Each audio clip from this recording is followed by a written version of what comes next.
જેતપુર શહેરના MG road પર આવેલા સ્ટેન્ડ ચોક પાસે એક ઓટો રિક્ષામાં અચાનક આગ લાગી હતી।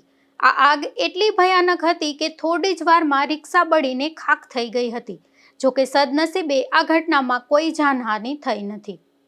જેતપુરના એમજી રોડ પર આવેલા સ્ટેન્ડ ચોક નજીક એક ઓટો રિક્ષામાં અચાનક આગ ભભૂકી ઉઠતા લોકોમાં દોડધામ મચી ગઈ હતી। રિક્ષા ચાલકના જણાવ્યા મુજબ તેણે રિક્ષા સ્ટાર્ટ કરતા જ વાયરિંગમાં શોર્ટ સર્કિટ સર્જાયો હતો અને થોડી જ ક્ષણોમાં આગે સમગ્ર રિક્ષાને પોતાની ઝપેટમાં લઈ લીધી હતી।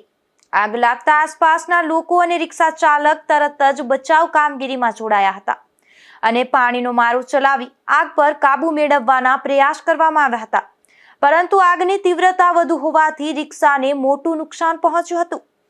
ઘટનાની જાણ થતાં જ જેતપુર નવાગઢ નગરપાલિકાના ફાયર વિભાગની ટીમ તાત્કાલિક સ્થળ પર પહોંચી હતી અને કામગીરી હાથ ધરી આગને કાબૂમાં લીધી હતી। સદનસીબે ઘટનાના સમયે રિક્ષામાં કોઈ મુસાફર ન હોવાથી તેમજ રિક્ષા ચાલક સમયસર બહાર નીકળી જતા કોઈ જાનહાનિ સર્જાઈ ન હતી। તમારું નામ? રસુલભાઈ ઓસમાભાઈ મોર। હા, કઈ રીતે બનાવ બન્યો હતો? હવે હું અહીંયા સાહેબ ઉભો થયો, બરાબર છે, ફટાકીઓ શોર્ટ સર્કિટ થઈ ગઈ, બરાબર છે, એમાં ભડકો થઈ ગયો। ભડકો થઈ ગયો પછી મેં પાણી નાખ્યું, જોડે તો આગ થઈ નહીં, ગાયની આગ વધી ગઈ એટલે હું રિક્ષાની બહાર આવી ગયો, બરાબર છે, પછી પાણી બધા નાખ્યું ઉપરથી, એ છે બધી વાત છે।